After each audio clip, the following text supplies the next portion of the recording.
the geography of the city. It's complicated. Johannesburg is made up of neighborhoods that are divided by freeways. Some of these neighborhoods are extremely upscale, some are informal settlements that have become towns and townships. During the apartheid era and before, maps of Johannesburg would omit some of these neighborhoods and were just not labeled at all.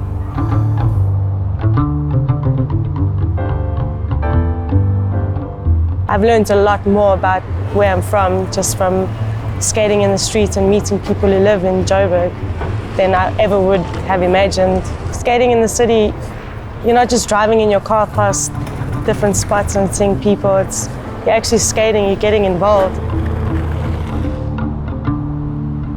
It's still very unsafe for young kids to be walking around or playing in the streets, so we would always find ways to get out of the house to go and skateboard on the streets.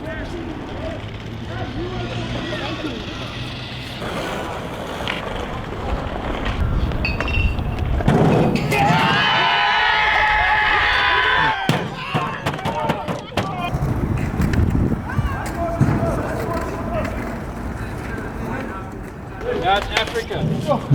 You guys are good at organizing this.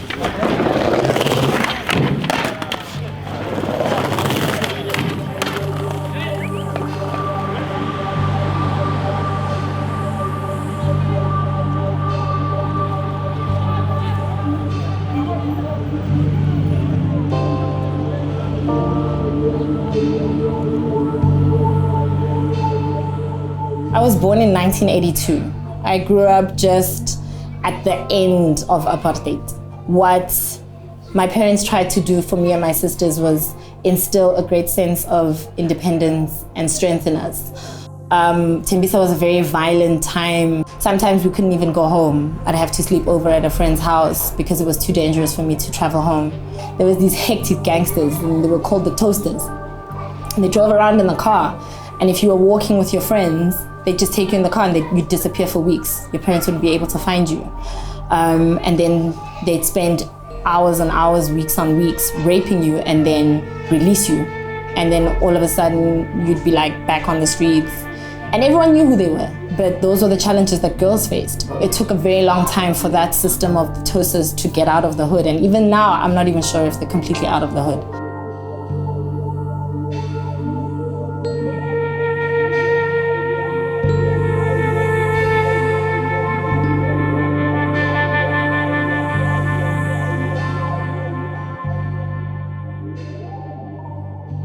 Patriarchy in South Africa continues today.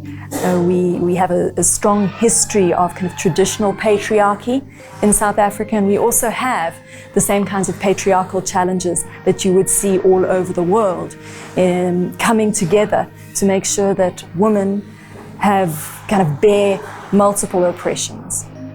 They bear the oppression of sexism, they bear the oppression of traditional religion, they bear the oppression of class discrimination and race discrimination in the case of Black South African women. And they come together to limit the way in which young women can find voice, can find space in South Africa today.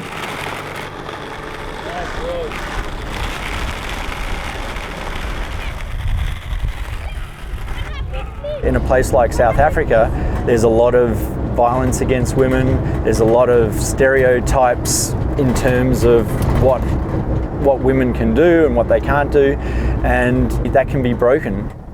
Our skate school in Johannesburg is totally an opportunity for people to rethink what girls can do. We need to challenge some of these stereotypes.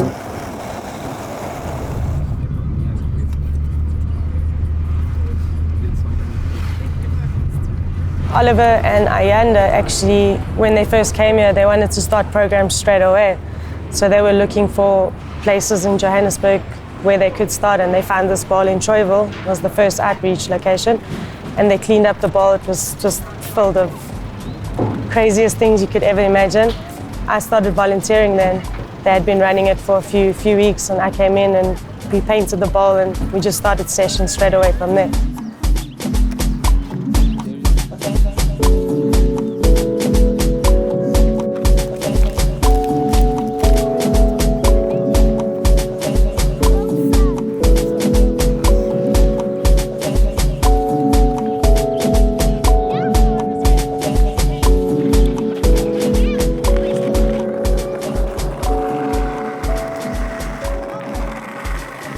If you look at a project like Skateistan with kids that are living in different conditions, or very poor conditions, women and men always have different standards towards each other. That's just the way it goes. This is worldwide. Skateboarding is something that maybe in Western world lots of women won't start doing, mostly because it's always been male dominated and they feel weird going in and just hanging out with all these guys. You know, you can't just skate, you also have to deal with only dudes. It's a barrier, but here the girls and the guys both, they need something to do, they're bored. Skateboarding is something to do, and it's fun and it's scary, and if you land it, in the end you learn something, you believe in yourself.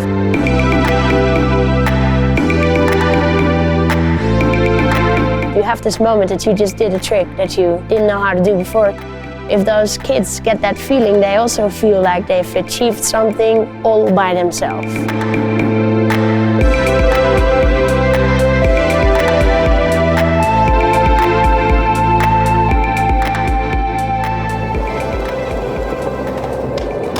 There's a lot of ways to shoot photos. For me, it's a moment. It's like a certain thing that catches my attention in a certain moment, and it just happens. You're dealing with people, you're dealing with other people's lives. It's bigger than yourself, and if you do something bigger than yourself, it will just inspire other people and will have other people's attention.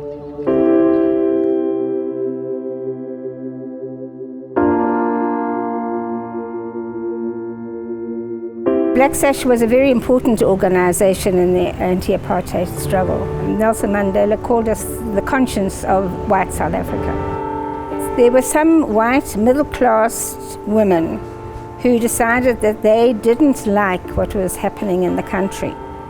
And for myself, I realized that if I didn't stand up and actually protest against apartheid, the apartheid government would be seen to be doing things in my name. I didn't want them to assume I was condoning what was happening. The way I got into taking photographs was actually, because of my membership of the Black Sash and because of seeing what was happening in rural areas in particular. I felt that that lifestyle needed to be documented so that people couldn't say they didn't know what was happening. And that's how then I got pulled into the townships and what was happening in the townships. Quite often a lot of it was around funerals of people who'd been shot by the police. The protests in the townships inclined to be fairly violent, and under the states of emergency in 1985 and 1986, thousands of people were detained. And what detention means is that it's not you are arrested, but you never know how long you are going to be in prison. I was arrested a few times, but sort of in a group of people. The night that they detained me, which was in July, it was actually June 1986. In fact, I kept remembering all the young people, and including a 12-year-old boy who had actually been put in with adults. He became my inspiration because I thought if he can do it, then I can do it. We are really lacking a unified women's organization in South Africa today. We have more poor now than we did under apartheid. We remain one of the most unequal societies in the world, and it's women who bear the brunt for managing that on a day-to-day basis. You strike the woman, you strike the rock. You have struck the woman, you have struck the rock. That comes from that amazing struggle song that was sung on that fateful day in 1956 when those 20,000 women came together in that citadel of apartheid, Pretoria, to challenge the anti-pass laws being extended to African women.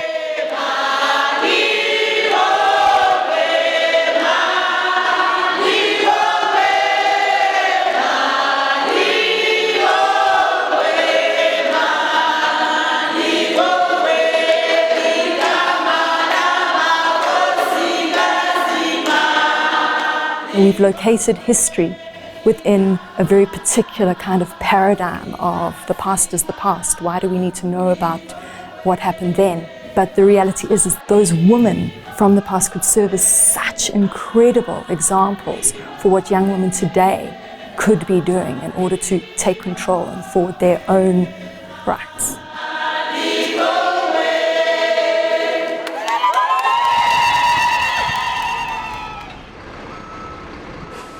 been waiting for about 2 years now for the skate school to open. We ran into a whole lot of problems in the beginning, but I think the last year has been really awesome building the facility. Like you can see from when there was just nothing in that piece of land to a few months later having a whole skate school. It's been amazing, but a long wait, worth it all.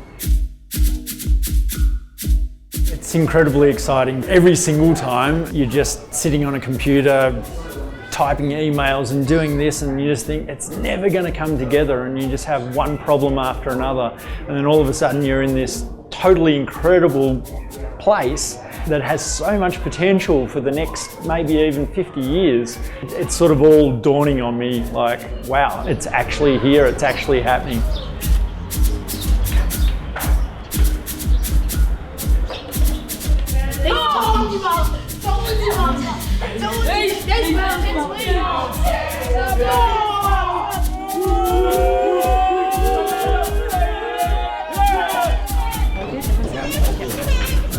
You guys ready to get us started? The first skate school in South Africa, Skateistan.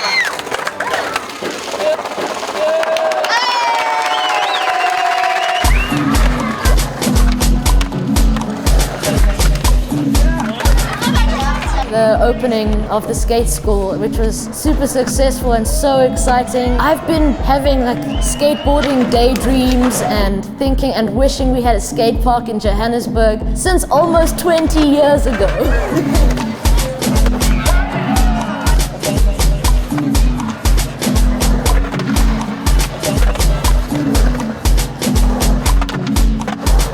There's still a stigma about girls skating that is hard to overcome because it's so deep-rooted in skate culture and surf culture as well. So I love that there are girls shaking up, disrupting that idea and taking upon themselves to be the catalyst for change. I think especially when you're talking about getting youth involved in these projects with Skateistan, from the very ground level, they already know that there are as many girls as boys skating and that they can both coexist and inspire each other. And I love it. I love that it's in the most unlikely places too, like Afghanistan, like South Africa, like Cambodia.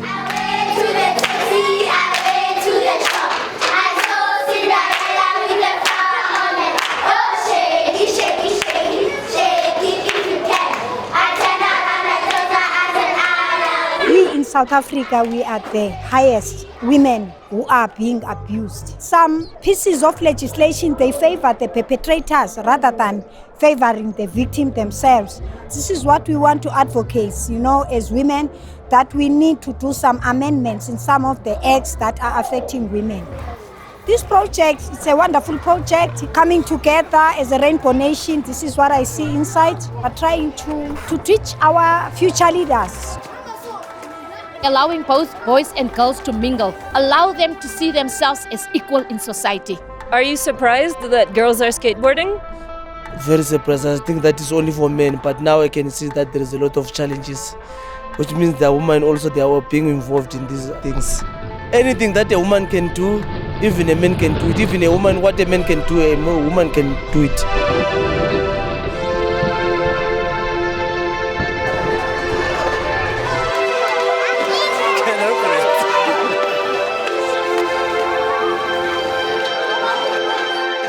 This project was possible thanks to the Skate Room. It's a social enterprise that works with huge contemporary artists such as Ai Weiwei and Paul McCarthy.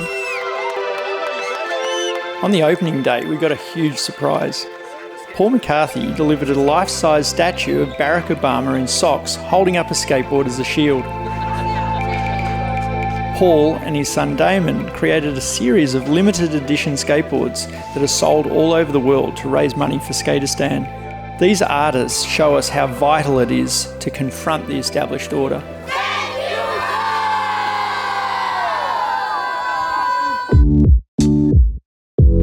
What we want for all of our students, for them to believe in themselves, and there's no way that you've got to have confidence in your ideas, no matter how crazy they are, to make them a reality. If you do believe in them, it doesn't matter how zany they are, you can make it work. If you're passionate about it, you can do it. I believe that skateboarding is the most powerful object of change in the world. Skateistan is a great agent of change for bringing forth more women in skating. You look at their program in Afghanistan, where 40% of the skaters are women, and I think that you just keep building on that. Where in Afghanistan, the skateboarding is totally new, so it's all about just learning something new, where maybe in Johannesburg, it's about learning that you can actually become incredibly good at it, as good as the boys. All those different levels of learning, it just becoming a better thing. I think that's a really special thing about skateboarding, is that people that are quite different all of a sudden have a common bond. All of a sudden there's a trust there that can be built so fast just because I skateboard and you skateboard. When I was about 10, my cousins were into skateboarding and I was always like, I can do this, like I want to get a skateboard, and my parents bought me a skateboard for Christmas. Well, my cousins were going down this huge hill and I was like, I can do it, and they were like, I can't do this, go away, and I cruised down past all of them, and yeah, ever since then I was like, no way, I want to skate forever. Before you start anything with whichever group, we do like classroom rules and skate rules, and the children get to suggest their own rules on what they want, and then we start working from there. Important one was to respect each other's spaces. Once an individual feels safe, they're able to express themselves and be more creative, and that also allows for growth. We want girls to be able to be as confident as boys in whatever it is that they're doing. We're hoping that by saying girls-only sessions, we can increase the number of girls that come to our sessions so that we have an equal number of participants at the mixed gender sessions, so that we're seeing more girls skateboarding and becoming more confident in their own abilities, and confident to interact with boys and not be sidelined and take the teasing and push back as hard as they're getting. When I skate, I feel like I'm releasing some stress, when I'm feeling a bit stressed, and then after skating I feel much better. Skating makes me feel like a princess. And what is a princess like? She lives in a castle and she does anything she wants. We make sure that one of our staff is comprised of females, so that girls can see that, look, it's not just boys who are on the skateboards, not just your older brothers who are on skateboards. There's girls who are doing this and they're good at it, and you can be just as good.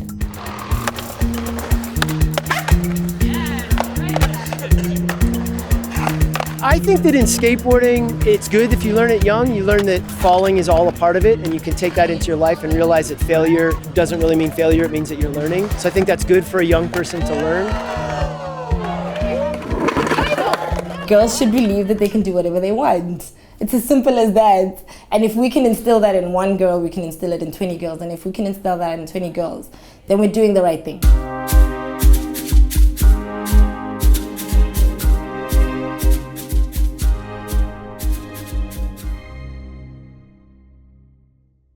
If the Department of Education can make in schools that people, that teachers, that respect women, regardless of whether she's black or white, heterosexual, lesbian or transgender, Hindu or Christian or Muslim, then we can work together collectively as a nation in order to overcome all forms of gender-based violence in society.